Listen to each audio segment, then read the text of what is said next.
My name is Raymond Lee. I'm the president of the UX Researchers Guild. I welcome you to today's Research Leaders Forum. Our topic is strategic influence. In case you clicked the wrong Zoom link, this is where you are. And our presenters are Kuldeep, Kelkar, and Rima Campbell. Well, I want to mention one other thing before we get started, which is the Research Leaders Forum is hosted by the Guild, the UX Researchers Guild. The Guild is a collection of researchers from across the US and Canada. Guilds historically have been gatherings of experts, so that's what we attempt to be. And one of our major focuses is community and training, but another is employment, contract work. And so the Guild connects our researchers and strategists and consultants with contract work. So we're doing a little promo to end the year and to start the year. So if you've got budget to use before the end of this year, our promo is the Guild markup is cut in half for the month of December and for January. So if you were waiting for budget till January, but have some projects queued up, our promo is for any work done in December and January. So just reach back to us and hopefully we can find a researcher with the exact skill set that you need. Okay, it's now my pleasure to introduce our two presenters, Kuldeep Kelkar and Rima Campbell. They worked together at User Zoom, now User Testing, for about 7 years and worked as research leaders and consultants. Previously, they each had long tenures at major Fortune 500 companies, Rima at Citi and Kuldeep at PayPal. So they built their own research organizations and then worked with other organizations, dozens of them, for these 7 years. So they have remarkable experience in terms of how to increase the influence of research in an organization. So I'm very excited for the insights that they have to share with us about what they've seen, what they experienced. I should mention, by the way, Rima is still with User Testing, but Kuldeep had left within the last few months and is now at UX Reactor, which is a small agency, UX consultancy. So they aren't there together still, but that's where they are now. It's really an honor for me to have them join us at this forum, and I thank them. And Kuldeep, let me turn the time over to you. Kuldeep will present first and then have a Q&A, and then Rima and a Q&A separately like that. So Kuldeep, let me turn it over to you. Okay, thank you, Raymond. Thank you for hosting this, and thank you to the UXR Guild for the forum that they provide for researchers and everyone else. So hello, everyone. My name is Kuldeep Kelkar, and I will share my screen. But before I do that, very interesting to see a lot of familiar faces on this Zoom call. So hello to everyone that I have known for many, many years, and I can recognize a bunch of you guys. Good to see you all again. Let me share my screen. Okay, so let's dive in. I guess first things first, who is Kuldeep? Here's an interesting presentation of who I am. As Raymond said, I run the user research practice at a boutique design agency called UX Reactor. But I was at User Zoom for the last 8 years, now User Testing, where I ran the professional services organization. We, of course, focused on user research. I hope and assume that many of you are familiar with User Zoom, User Testing, pretty interesting 8 years of my life. Loved my journey. Still love User Zoom, User Testing, and so fabulous to have been part of that journey. I did a little bit consulting prior to that, a couple of years at Tata Consultancy, massive consulting organization, and a decade prior to that was within the product organization for PayPal. I believe I was the first user researcher at PayPal back in 2004. It was a crazy time, and I loved my journey. of 10 years with PayPal and enjoyed my ride there, learned a lot, became the manager for the first time. I was lucky enough to have good mentors, good leaders, good managers. The last 5 years at PayPal, I led both the design and the research team, and that was an interesting part of the journey between 2004 and 2014. I was involved with a couple of product and consulting companies prior to that. I am a Clemson Tiger for many of you guys that know me. I'm a big college football fan. Not the greatest year for Clemson football, but maybe next season. So we'll see. Okay, so the topic for today: strategic influence to increase executive buy-in. That's a big topic. Yeah. I believe this is a big topic, but the two key words here are executive. Who is this executive, and what type of influence do we want? So like a good researcher, let's take the outside in view. First, focus on the executive, and then we'll talk about 12 tips and tricks that have worked in my 25-year journey within user research. Yeah, but let's first start with executive. So this is a participatory webinar. You'll be asked to participate across many slides here. And so the first question is, who do we think, what does this executive need? And so what I'll encourage each one of you to do is to make a mental note, think about 2 to 3 key executives that you want to influence. And this could be anyone within your organization. This could be a product leader. This could be someone in marketing. This could be different parts of the organization. This could be your reporting line VP and so on and so forth.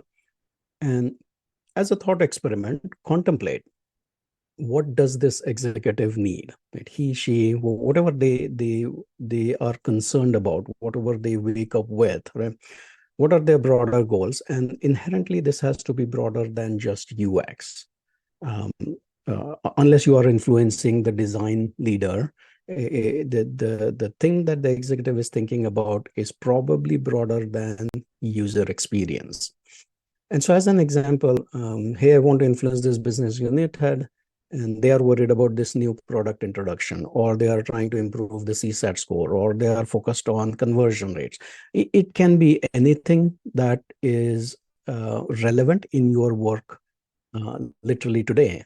And so I would ask each one of you to type out your responses. So let me get out of full screen mode so that I can look at the chat window, and please type out your responses on what do you believe for an executive that you're contemplating? What do they need? What are their key goals? So please type your responses, and do not reveal any company confidential information. This is just an exercise, so we do not want to see names or titles and anything that is identifiable. Mitigate risk around decisions. Thank you, Brian. I don't believe I can read it fast enough, but please keep typing.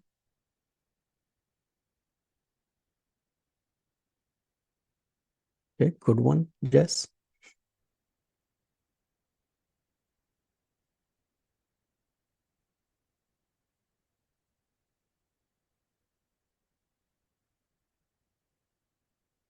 Thank you, Julie. Thank you, Jason. Wow, increased shareholder value. That's a big one. Competitive insights. CXOs want to understand. Okay, I will not repeat that one. So perfect. Yeah, keep them coming in. The point of the exercise is more for you to think about who that executive is and what do we think that is of value for them. Yeah. Thank you to everyone that responded. So now let's get into the main part of the talk, which is, hey, how do we, as researchers, research leaders, influence those stakeholders? And so these are the 12. By no means I claim that these are the only 12 things that are going to grow your influence, but these are the ones that I certainly have found valuable throughout my career. And the first and foremost absolutely starts with your individual credibility as well as your research team's credibility. So what do I mean? We live in a world where we have to present findings. We have to analyze data and share those results, right? If the stakeholders that we work with do not find us to be credible as individuals or our teams to be credible, then it's really, really hard to generate that value. And so what can one do to build that credibility? Well, it's both art and a science. And since you are already working for an organization, clearly you have almost everyone on this call is a researcher or a research leader. So you absolutely have an opportunity to demonstrate tremendous value on executing research that is in front of you. Even if it is agile studies, even if it is design validation, might be a small project, might be a large engagement, might be part of a research roadmap, whatever it is, if you are conducting research, you have an opportunity to build that credibility within your organization. So that would generally be my first recommendation. The credibility by itself is not enough. We as researchers should, and that's a strong statement, should forge those strong relationships across the organizations. I truly believe that not just relationships with the designers or product managers, but go wide. Look for allies and build relationships in marketing, in engineering. It could even be in the HR or people part of the organization. It could be finance. Right? Go build those relationships across the organization. Eventually, at some point in time, there might be an opportunity to connect the dots or have a wider influence, but it starts with building those strong relationships. None of you, and this will sound hard, but none of you can be influential unless you are a master storyteller. I have not seen an executive that is successful at their job unless they are a good storyteller. Unless you have those sound bites, unless you are able to narrate those success stories over and over and over and over again, you will not be influential. It's that plain and simple. Work with a lot of successful executives. I've seen them, I've tried to emulate them, but they are all good storytellers. And I absolutely do not mean storytelling just part of a PowerPoint deck or just a research report. I mean just in general conversations, if you are able to narrate in small sound bites, enticing stories, even better success stories of the work that you're doing, that will just increase your influence over a period of time. The next one is near and dear to my heart, which is facilitating workshop. So in this world of AI and LLMs, and I use ChatGPT 10 times a day, and it's absolutely making me massively productive. And while I don't know exactly all the things that will happen over the next year, 2 years, 3 years, it's very, very, very clear that that we all as researchers will be productive. And we will be much more productive in defining the screeners and analysis and reporting, and AI will absolutely make us more efficient. What I don't know that AI can do is bring us all together as humans. And so most UXers, designers or researchers, are really good at reading people. We have deep empathy for end users. We have empathy for product managers. We have empathy for people that we work with. We as a community are best facilitated to bring people together.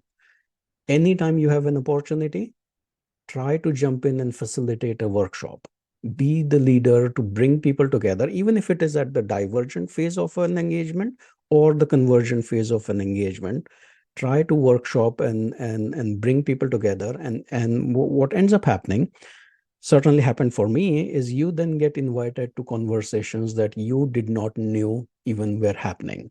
Just because you were such a great facilitator of these workshops, you will absolutely be invited to additional workshops or strategic conversations that you were not part of before. The next one is more around domain expertise, and I don't mean the user experience or user research domain. I mean more around the industry knowledge. Yeah. I spend a lot of time with product leaders. I have spent a lot of time with even investors. Within the last year, I have been engaged with a lot of startups, and I speak a lot with the investment community as well. What is very interesting to me, what I almost always think of, are those successful leaders within that organization are generally people that have been in that industry and know a lot about the competitors' pricing, the personas or the ICP, the ideal customer profile. They know what the competitors are doing. The more you as researcher or research leader know about your industry, the more you know about your competitors, the more you follow the pricing and the trends and the growth of every company. If you work for a public company, it's very, very likely that most of this information is publicly available. Just do a Google search or chat or ask ChatGPT, and you'll learn a lot. What I'm encouraging here to do is keep up with the industry knowledge of whichever industry you work within, and try to speak those sound bites so that people understand that you know how things work within your industry, not just about UX, but the implications of UX within your industry. The next one is hire a consultant and invite guest speaker. You might say, well, Kuldeep, you are a consultant, which is why you added that. And that might be true. So take it with a grain of salt. It might be. But I will narrate about back in the PayPal days or before my consulting days, I would almost always try to bring a guest speaker within my organization. Ironically, that made me more influential just because I could bring industry thought leaders within my company. And you didn't hear this from me, but since this is being recorded, I guess you did hear this from me, that even if the external guest speaker said exactly the same thing that I said, they would have some additional value and weightage, and or maybe it is possible that when an external guest speaker or a consultant came in and said pretty much the same thing, it just validated my viewpoint or what I was saying through an external voice, and that just generated more influence for me. And I would highly encourage all of you to seek out external guest speakers and bring them within your company. It could be workshops, it could be other things that will absolutely increase your influence. The next two are around mentorship. So seek out mentors within your organization, across the organization, and there's no particular agenda, but just be a continuous learner, which is largely related to forging stronger relationships, and become a mentor. Many on this call that at least I can see are seasoned professionals who the larger community can benefit from if you can become a mentor. You can also become a mentor within your company. Every day, new product managers, new designers, new researchers are being hired who might not be part of your organization. So if you can have some official onboarding plans or other things, just network more, be a mentor, be available, educate others to the degree you can, and conversely, also try to be a continuous learner yourself. The last one before we get into the details is it is sometimes hard to measure impact. It is sometimes hard to measure influence. But you cannot manage something that you cannot measure. And so I will encourage each one of you to figure out ways. And in the appendix, I have some ideas on how you can measure your current influence, how you can improve it and remeasure it. It's all about understanding where your influence exists, and there are hints. It's in the appendix. When this deck is available for you, you will have it. The next three are we're going to do a little bit deep dive, and Rima is going to spend the next half hour to talk about measuring user experiences and getting a seat at the table. But let me spend a few minutes on perfecting your elevator pitch and speaking the business language. Yeah. So far, everyone doing good? Okay. So perfecting your elevator pitch. Now, even after 25 years, I don't know that I have a perfect elevator pitch, but I'm trying. I keep trying. Yeah? And the elevator pitch largely has three components to it. It's not that hard, but if anyone doesn't know what an elevator pitch is, the theory is that you are on the ground floor, you are with an executive in that elevator, you have 5-10 floors to go through, that's 20-30 seconds. That's how much time you have, and you want to introduce yourself with that executive. That's where the term elevator pitch comes from. And as part of that elevator pitch, you want to succinctly cover at least three things: who you are, what you do, and why what you do is important to the person you are speaking with or to the company. And so here's an example. This is a fictitious example, doesn't exactly apply to me right now, but this is what I used to use. So my name is Kuldeep Kelkar, and I lead the user research team. Factually true. We conduct design research with end users. Now it's critical here that speak the language of the executive or speak the language that the company speaks. I call myself as a user researcher, but if the person you are speaking with, if within your industry, if the end user is referred to as customer, patient, or guest, or whatever the term might be used, use those key terms so that it clicks, it connects for them. And then why is it important for them, or why is it important for the company, is that have your sound bites ready. Right? We discover actionable insights across the product development lifecycle to mitigate risks. Now you just connected with back to the, I saw some, many of you type some of the responses, and mitigating risk was one of it. Great. Or build products that customers love, if that's key within your company. Or innovate for future needs, or whatever the benefits are, connect the dots with what you or your team does with those benefits. And in my general online search, I've usually not found this, but I would encourage each one of you to think about some additional sound bites. These are interesting cliffhangers, dramatic headlines, where by the end, after you have introduced yourself, you are talking about, hey, oh, and by the way, in our recent benchmark, we're outperforming competitor X and lagging behind Y. I can tell you, if I'm that executive and somebody says something like this to me and I don't know anything about this research, I'm going to pause. I'm going to say, whoa, what did you just say? Tell me a little bit more. So it's a hook. It's a conversation starter. It's something that encourages a response from that executive. There can be many other examples. It's like, hey, we're involved in project X and leading to some benefit. Or, hey, I just came from a customer visit, or we just had this session with this customer, and boy, it was really surprising. And have a soundbite and a tidbit. What it does is it leaves an impression for the people that you're speaking with. This is not just an executive.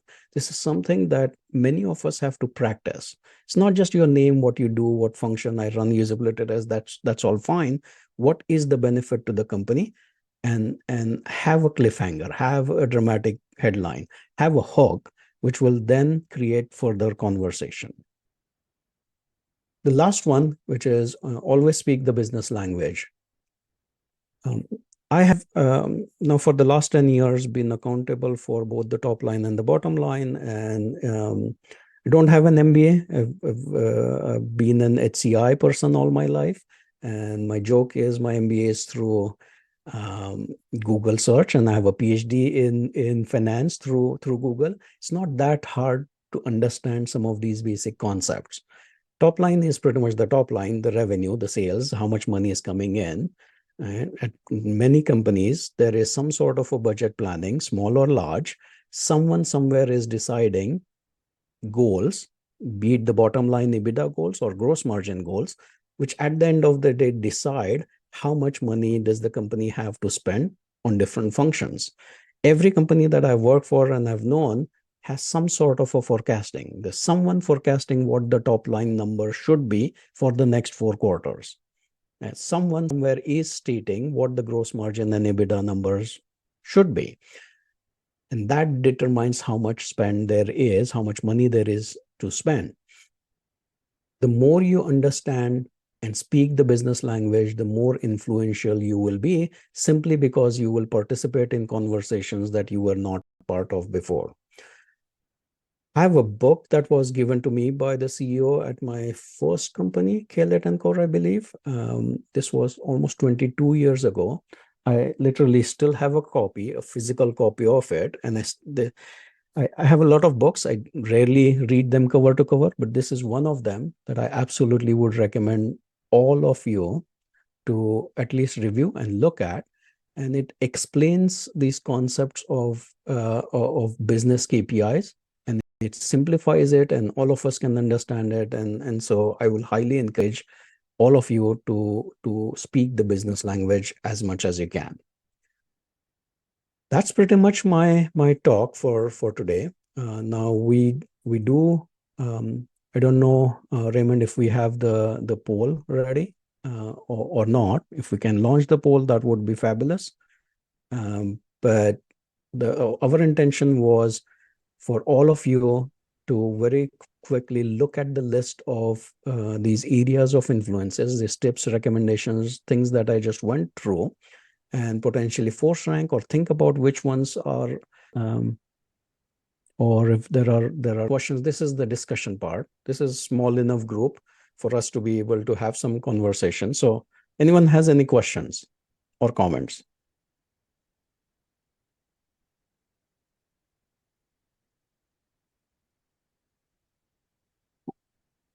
No, Kuldeep, this is Marco.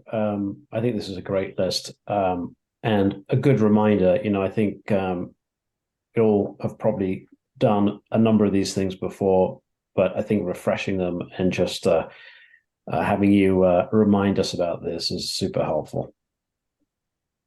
Yeah, I hope I was not something that no one has ever heard of, but even when I created that list, I'm like, yeah, how many of these do I follow in my day-to-day life?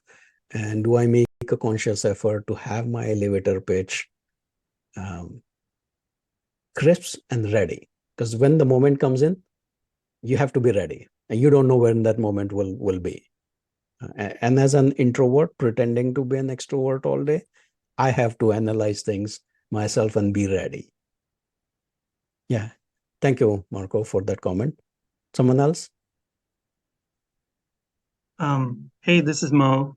Thank you, Kuldeep. I'm really enjoying the presentation.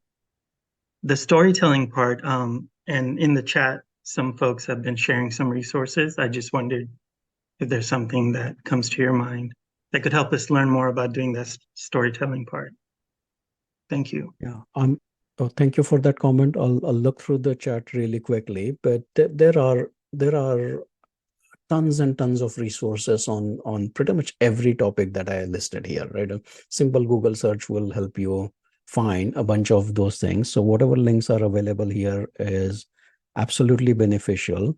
And yeah, the IDEO link makes sense to me. Yeah, Duarte. Thank you, Rima. There's actually a 20-minute TED talk given by Nancy Duarte, the CEO. And she talks a lot about storytelling, and I find it inspirational. Even if I have watched that, I'll find during this conversation, I'll find that link and post it. If someone else knows, then you can certainly add that link. There's lots of resources on each one of these things. Thank you, Mo. Any other comment, question? Hi, Kuldeep. My name is Robin. Thank you for the presentation. A couple thoughts. One, I really like the first in your list about building credibility. I think that's really important because you need to establish that in order for people to listen, pay attention. Another one that I liked is the building relationships. I find that it's really important to build those relationships, even at times when those relationships may not be critical, because you never know when you're going to need to lean on somebody or reach out to somebody, or suddenly going to be thrown into a situation where you're working with somebody. So it's kind of like having the elevator pitch ready. If you've got those relationships that you're building and nurturing, it's kind of like you're paying yourself forward in the future. Yeah, well said. I mean, if you are trying to build a relationship when you need something, that's not called building relationship. That's negotiation at best at that point in time. The whole idea of building relationships is you are building those relationships long before you might or might not need anything. Agreed. Thank you. Thank you for that comment. One last thing before I hand it over to Rima. Question, comment, discussion?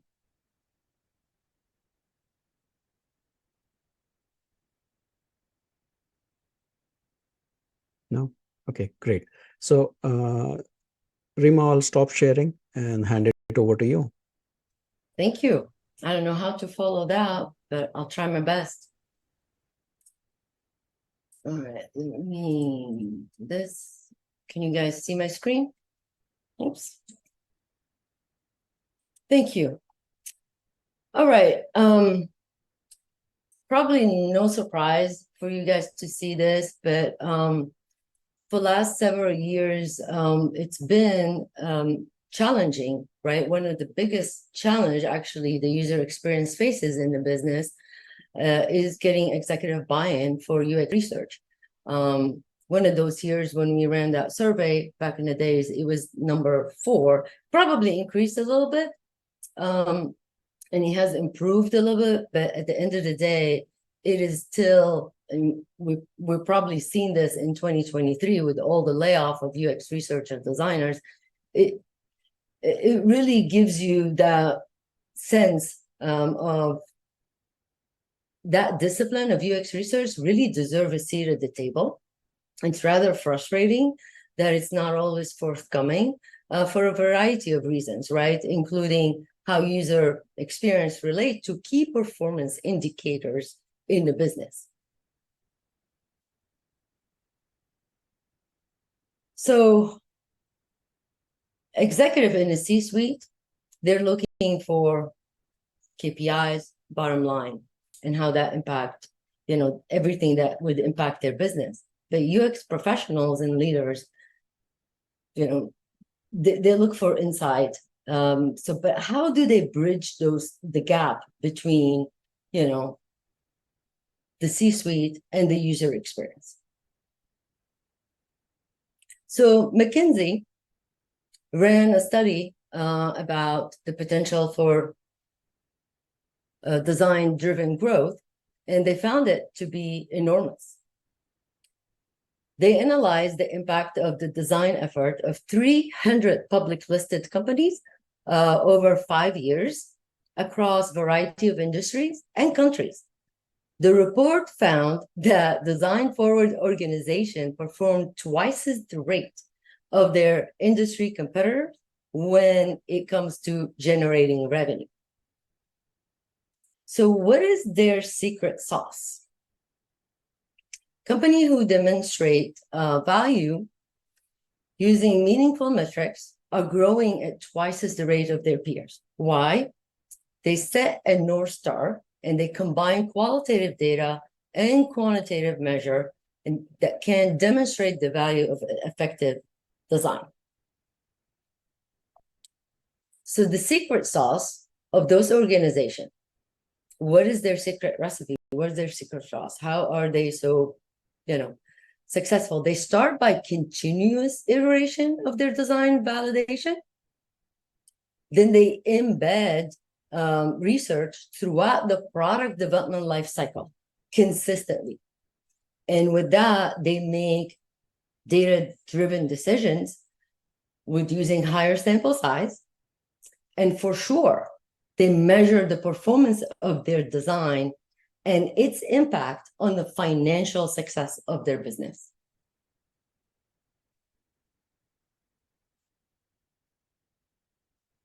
So we live in a world, of constant competition, right? In which every executive wants to know their company's ranks amongst its competitor, and seeing their ranking can be a motivational booster. A little bit about me, why I'm telling you about this. So I've been in the industry over 20 years, as you know, focusing on user experience, CX, strategy, and user research. When I built the user research centers of excellence at Citigroup, I started with 35,000 as a budget for research. And within, around 5 years, my budget went up for $3 million. I was the only researcher on the team. And I ended up building a team of 13 UX researchers. We started in North America, of course, and then we went become a global organization. How did I do that within 5 years? Here's a case study. So one of the big thing that we've been talking about, right, is how you measure the performance of your design and its impact on the business. The first thing I've done when I was at Citi is figuring out what mattered most to our executive and what is the biggest, high performing project that's going on in the organization. So one of the biggest thing was the business wanted to increase the online credit card applications submitted by 22%. As a researcher that want to make an impact, right, and get executive buy-in for more UX research to grow the budget, grow the team, and be able to embed research across the product development lifecycle, I have to start somewhere and I have to show some metrics and some impact that UX research and design can make on the business. What we've done is we looked at the analytic, trying to figure out why people are not submitting their credit card application online, and why there's a lot of call volume related to that issue. And we couldn't figure out why just by looking at the analytical data. We looked at the survey. We couldn't find any actionable insight that actually lead us to this why.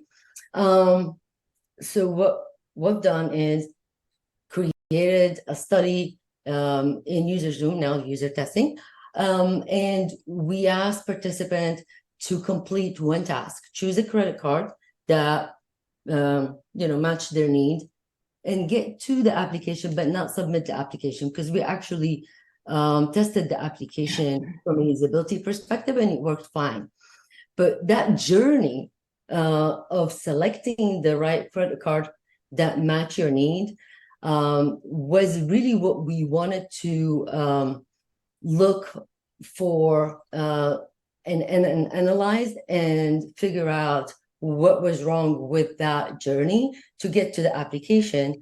And the most important thing was, if we were to come to the executive with those findings, we need to make sure we have significant sample size to prove that this is accurate. Because if we come to the business with 15 people, interview with 15 people and find out the why, they're going to go, well, we have millions of people that log into our website, so we need a larger sample size so that we can convince them that this is accurate. So the first thing we did, we ran that benchmarking study. We basically call it a baseline to understand what was wrong. And we looked at the behavioral data and the attitudinal data by asking, questions. And we also ran talk out loud. We call it talk out loud, as well as, the same exact experience, so that we can hear the participant going through that particular journey and expressing what they're feeling, how they, what the frustration is along the way. And what we find out is the success rate for actually completing that journey and selecting the credit card was 63%. Satisfaction was pretty low, below 60. And then the ease of use was kind of really, really low. When we went to the executive with that and we told them, here's the behavioral data, it's pretty much poor. And we know now why they're not able to complete that task and that journey successfully. It was basically comparing credit card that particular experience was very poor. It's not comparing item by item. So they felt mistrust, and they felt that this is not truly a good comparison to help them select the right credit card. And of course, time on task was, 4 minutes, around 5 minutes. So when we went there with this data to the executive, and they said, so what's the norm? We know why, fine. We have statistical data that tell us that this is true, this is the but how do we know that 63% of success rate is not good? Logically, you would think it's not good, right?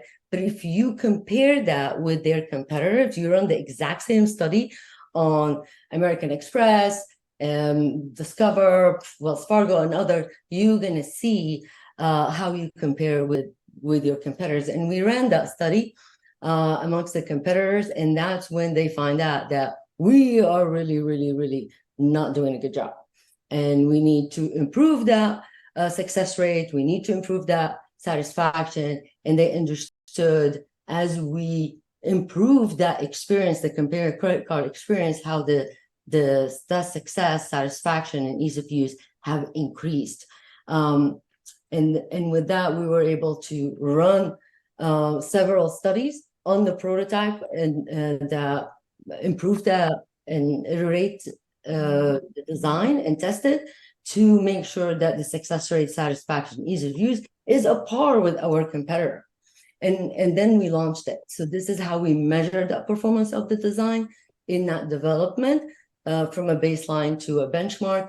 And then we looked at for the next 12 months, what's going on in the analytics. And we realized that enhancing that experience actually improved the online application by 22% and also reduced the call volume from the 63% for that particular category to 30%. So imagine the impact on the business that we have, created in that particular case study. And so we were able to get the executive buy-in to do research across the product development life cycle by starting with this particular case and that project. So we live in a world of constant competition, right? Every executive would want to know how they rank amongst their competitor. It's definitely a motivational booster. Kuldeep mentioned that he is a big, football fan, and when there's a Clemson particular football game, he will not be watching it. He will wait until he knows the result, and then he watch the game. And that was fascinating to me, because if I don't wake up 5 a.m. to watch, the Australian Open, and I do not want to know who won, I want to actually watch the game first and see all the points, because, I play tennis, so maybe that's different. So I want to watch the game and then know who won. If you tell me who won, it won't be exciting to watch the game anymore. Bottom line is, everybody want to know who won. That's the most important thing. Not just the executive want to know who won and who doing better. At the end of the day, that's the world that we live in, and it's exciting, and it matters. So we talked a little bit earlier about the elevator pitch. Imagine you're in the elevator with the CMO, and it's like, oh my God, this is a perfect opportunity. So I can talk about UX research and what we're doing in that world. I don't get to meet with the CMO as often, right? As a leader of UX research. So I'm in the elevator, and the CMO goes, well, how are things going? And I'm like, so if you go into a long story of, oh, we ran a benchmarking, a competitive benchmarking, and task 1 didn't perform well for us, but it performed better for others. The CMO is like, lost interest, start looking at their phone, answering emails, looking at the watch.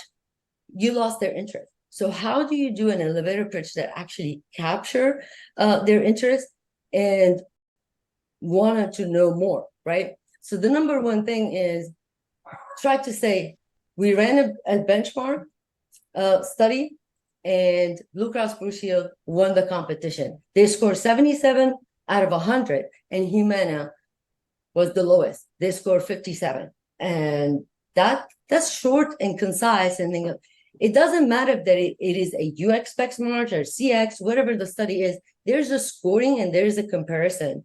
That gets you your executive buy-in.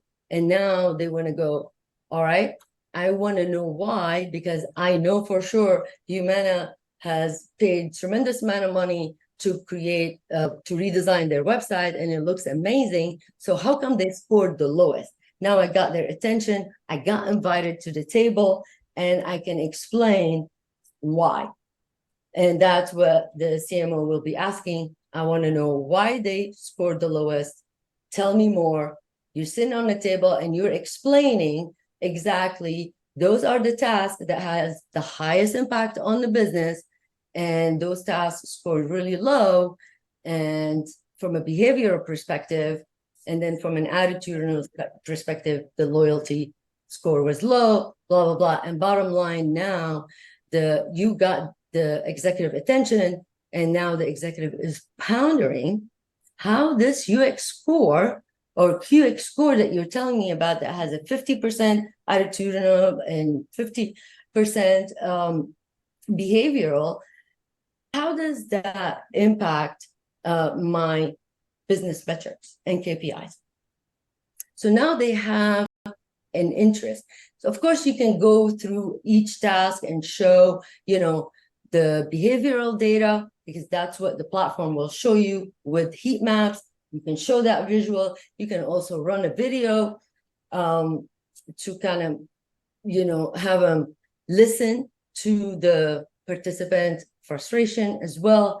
So you have all the evidence, but bottom line is those evidence make a difference. So every executive cares about their KPIs, and they are accountable for that business metrics.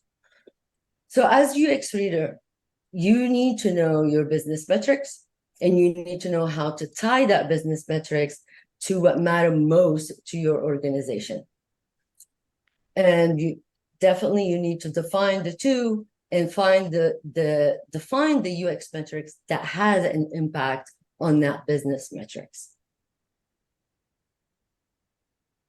The QX score will help you do that, and it's an easy score that executive can remember. It does also include the loyalty, the NPS score that been around for years, and most executives really resonate with that score as well. So it is also included. But the bottom line is you don't have to remember a million scores. You only have to remember one score that is out of 100. And basically how that score is actually tied to the revenue of the organization. If you remember the case study about the city credit card application journey, you can see how the experience score impact, the business score. So it actually trickle up, and we call that the 21st century metrics framework from level 4 to level 1 as an impact on the financial goal. So having a deep understanding of the key executive ambition and desire, and tie that UX metrics to the business metrics will actually makes a huge impact and will get you a seat at the table. We have several cases that we can show, but I'm not going to run the videos. You can find them online. We have several organizations that actually ran the measurement program and made a huge impact. And one of them is Kimberly-Clark, is dear and close to our heart, and our colleagues have shared that experience with us. And because they were able to improve, before and after from a task success perspective and time spent, they were able to improve the business metrics and show how the UX metrics is actually improving their business metrics, and what they end up with one big success for them is driving prioritization and demonstrating progress. As UX leaders and practitioners, once you're able to impact the prioritization of your project at a product level and IT organizational level, then you really get in a seat at the table. So that's a huge impact that UX can drive the prioritization.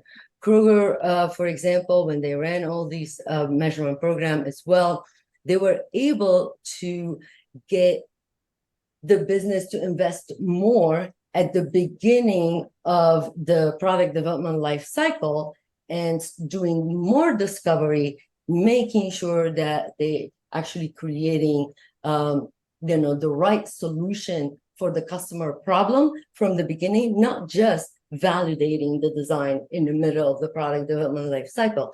So building the right thing, not just validating the right solution, is a big deal that they were able to demonstrate. Adobe, for example, one fascinating thing that they've done, they actually embed the UX metrics in the designer's performance reviews. And it actually was a desire from the UX design team to actually improve their score and improve the impact that they're having on the organization. So it was something that they included in their performance reviews. We have a quick UX measurement program framework that we can share with you if you're interested. 3 categories: activate, ignite, and drive. As you activate it, again, identify what matters more to your executive, identify a pilot project, kind of like the city cards comparison, focusing on one journey, connect the UX metric to the business metric, and then ignite. Start sharing that UX score amongst the business, and make sure you have a competitive UX score as well, so it will resonate, because they're always going to say, what am I comparing that with? Educate, tell stories, impactful story, and continually talk about that impact and performance, and keep track of the score, and ensure that that story is always inspiring and regularly shared, and how you be able to become a change maker in your organization. Don't give up. It's not that easy. However, it will definitely bear fruit, just like Kroger, Adobe, and other organizations that we can go on and on telling you this impactful story. So I hope this was helpful to show how you can demonstrate that value and able to get an executive buy-in and have a seat at the table. Thank you. Thank you for joining us today. And I guess let me just thank formally Kuldeep, Rima. Thank you so much for sharing today with us. Yeah, thank you, Raymond, for the forum, and I copied my link to LinkedIn. Would love to connect with everyone here. And Rima, you can certainly copy and paste you guys know how to find us on LinkedIn. So looking forward to it. Exactly what Kuldeep said. Thank you, Raymond. Great. Great for you to invite us, and we're happy to do this again.